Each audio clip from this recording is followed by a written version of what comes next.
this has to be the warmest November day ever in the world ever. It's November the 11th. Happy end of war day and all that. But Christ, we've just got up this hill and it's coats off and bloody jumpers off. Shorts are on still, and I don't think I'm the idiot today. Everyone else must be bloody boiling. But here we go, another day, let's go. We're going to start this one off with some bad news. So this is the Stockland, I believe was built in 1929. I think, maybe a little bit earlier. But old as hell, not listed though, I don't believe. So anything could happen. I don't think it's good news because who owns it now? Green King? They are dumping it because, I mean, it's a big place. It's tried many times. I think in my lifetime, since 1992, it's been the Stockland, modern China, and this. So not many changes in 30 years, but unfortunately, I mean, many changes also. Like round the back, this was all a bowling green behind this fence here. So before these flats went up, there's bowling green. They used to have car boots all over the shop.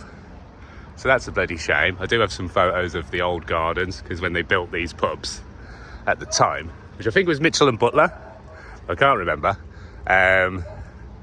they were all about like how fancy the gardens were and how nice of an experience it was, not just your run-of-the-mill pub. So yeah, plenty of these popped up at the time, but end of an era really. I don't think anyone's going to take that on in a commercial aspect, but HMO town that Erdington is, I wouldn't be surprised.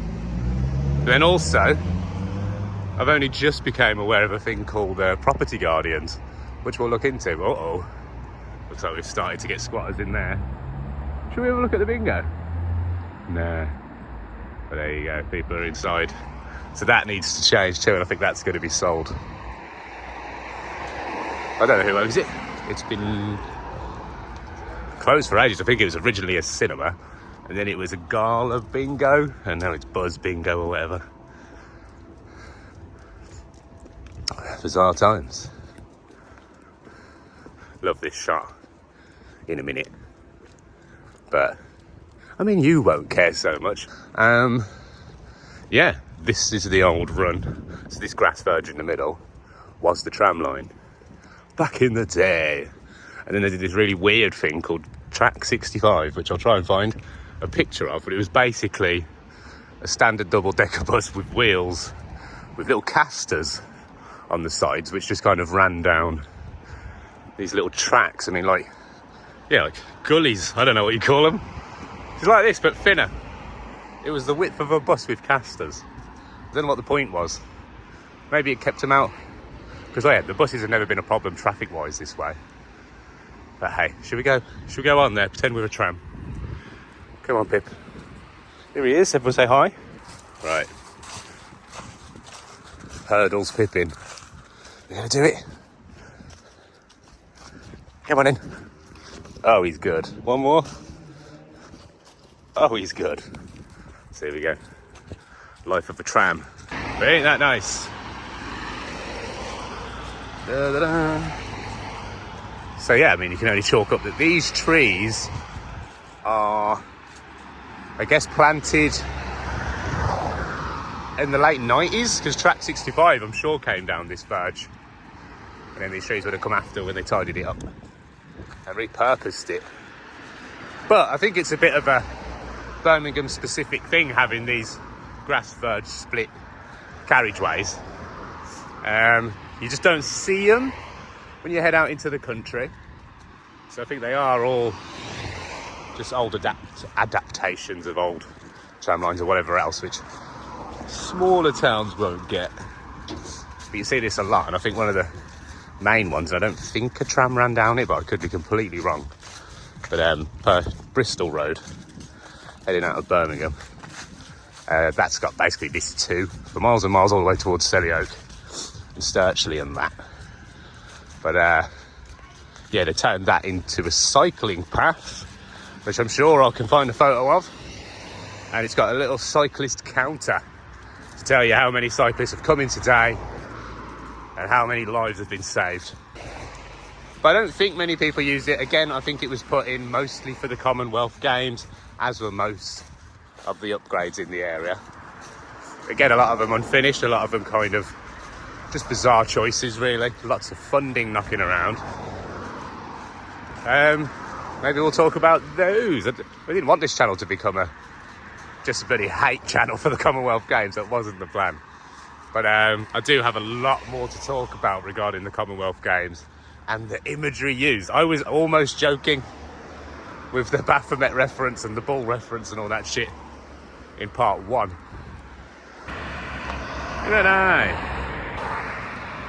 But my God, after a bit more research into it, and yeah, there's this one guy in particular who kills it on YouTube talking about this, but he is like it's a religious channel, so it'll miss a lot of you, I imagine, but what he's saying makes sense, and I think I'm going to have to tell you in my own words the message he's putting across, because I think it's the end of the world, guys.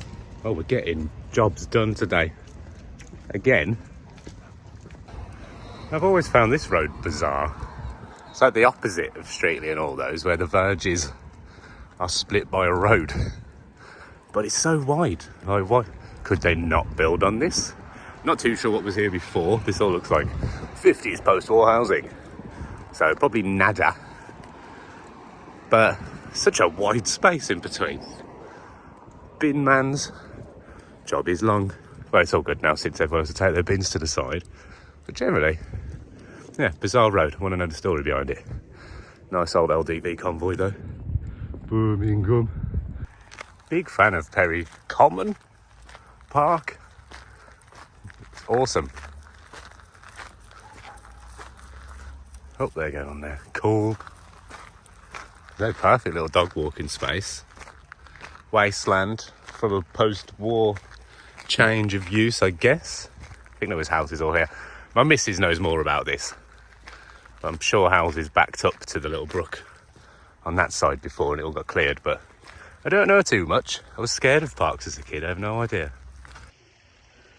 So here is the man-made crossing to get back to the flats over there, I guess, but it's very cool.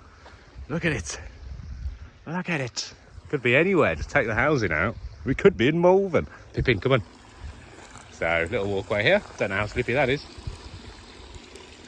But we're not going to take the dog over. How nice.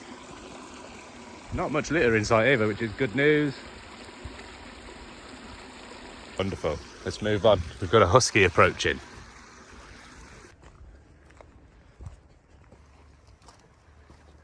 Probably a bit warm for the Parker, but he hasn't complained yet. Probably learned to talk. This could be Vardam or anywhere. Liverpool. Well, I'm new to this side of the park. I don't know if I've been shafted here. The water goes all the way around you. So, bloody hell. I think we've carked it.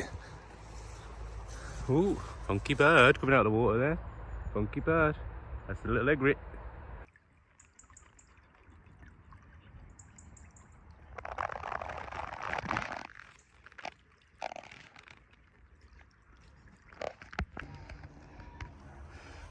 Good Lord. It's a struggle to go on holiday when it's like this at home. But let's see who's on that pontoon. Right, this has to be the highest heron I've ever seen. Hey, Pippin, come here. What's he doing up there?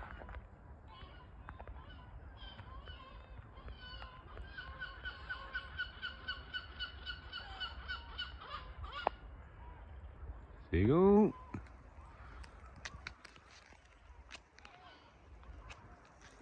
Lovely. Oh, it's a nice day, isn't it? This is morning sun, well, early afternoon sun. We're already in sunset mode. Pretty much as that's high noon, almost. Low sun ting. It's a nice glow.